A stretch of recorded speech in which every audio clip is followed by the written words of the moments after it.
About the financial arrangements being put in place to ensure an effective leader programme that delivers for communities. I've heard your responses this evening and indeed last week, and your written response to me in regard to the 6-year tranche of funding of 250 million, and you're quite right. But Minister, this level of funding is standstill compared to the last funding period, and a cut of over 40% from the 2007 allocations. Taking inflation into account, the cut is 50%. Will you revisit this, Minister? And thank you, Deputy, for raising this matter. As the Deputy will be aware, the Leader programme is one of the key interventions of our rural future, the Government's policy for rural development launched earlier this year. An indicative budget of 180 million was recently announced for the Leader programme for the period 2023 to 2027. When taken together with 70 million already provided for 2021 and 2022 under the Transitional Leader programme, a total of 250 million will be made available, thus maintaining the level of funding provided for the 2014 to the 2020 programme period. The maintenance of the 250 million funding allocation will underpin the continued contribution of the Leader approach in delivering on the Government's vision for rural Ireland. Preparations for the design and delivery of the next Leader programme from 2023 to 2027 are well underway. My department has commissioned an independent review of the current programme, which is nearing completion. This review will draw on the experience of all stakeholders in the 2014 to 2020 Leader programme and help to underpin effective scheme design for the new Leader programme. My officials are also engaging with stakeholders on an ongoing basis in relation to the design of the next Leader programme. They are also working closely with colleagues from the Department of Agriculture, Food and Marine and the EU Commission in developing the next CAP Strategic Plan 2023 to 2027, which Leader will form part of.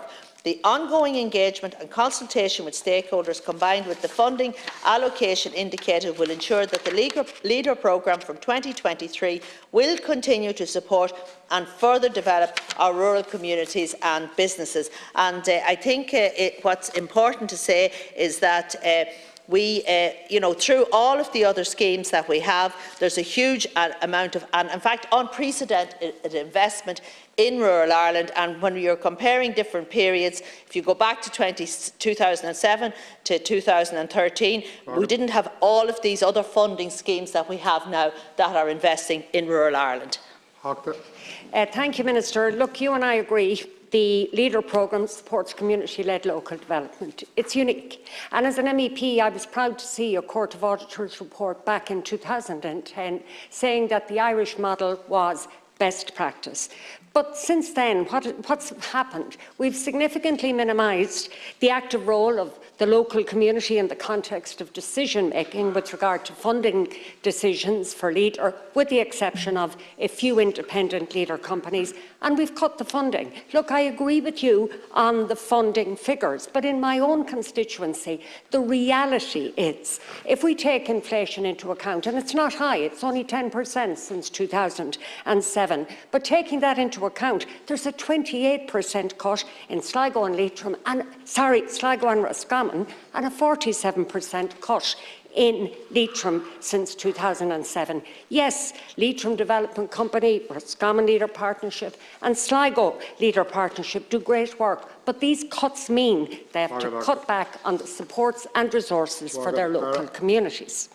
I think it's important to say that when Leader was introduced many years ago, it was the only show in town for funding projects in rural Ireland. That's no longer the case now. We have a whole swathe of funding streams to support rural communities. In my own department, we have Rural Regeneration and Development Fund, Town and Village Renewal, we have Outdoor Recreation. We have a lot of those schemes offer higher grant aid than what is available under Leader, and we also have specific funding streams to support social enterprises, and indeed I was pleased to announce funding for over 200 social enterprise projects only yesterday. In the Department of Business, we have the Regional Enterprise Development Fund. In Minister Ryan's department, there's a range of schemes to support climate action.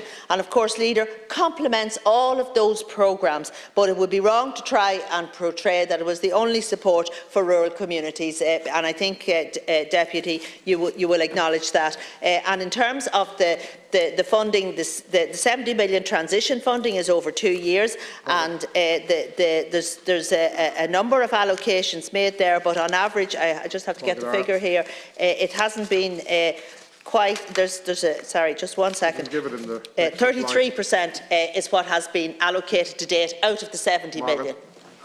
Thank you, Minister. And you're quite right, it's not the only show in town, but it's the only show in town that's community-led. And I want to come back again to what you asked leader companies to deliver in this transition programme. You asked them to support rural business, especially in the context of innovation, diversification, in the context of COVID and Brexit, and that's crucial in border counties. You asked them to look at ensuring adequate resources, not just for companies themselves, but for the leader companies that will develop and deliver those programmes. You asked that they would support innovative projects in the area of climate change, the green economy, and quite rightly, you asked that they maximise the potential of the digital economy, and again, quite rightly, all excellent initiatives. But again, Minister, I just ask you once more, please, to look at the level of resources provided and please ensure a sustainable, effective and adequately funded leader programme. Michael.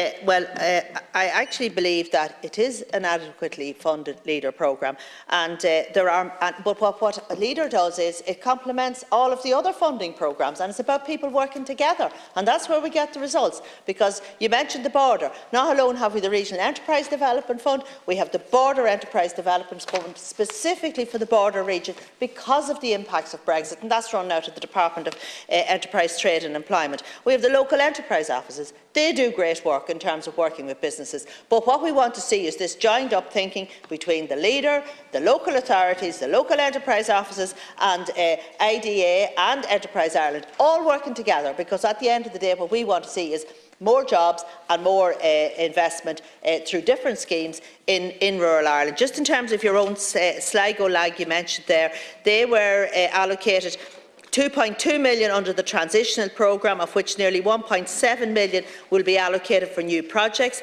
To date, the lag has allocated approximately 29%, or almost 500,000. Now, to be fair, we're halfway through this, so we'd like to see up on the 50% mark towards the end of this year. But they're doing okay at 29%. They're in the average. There's some leader programmes they're looking for more money, but they have only spent a fraction of what they've got already.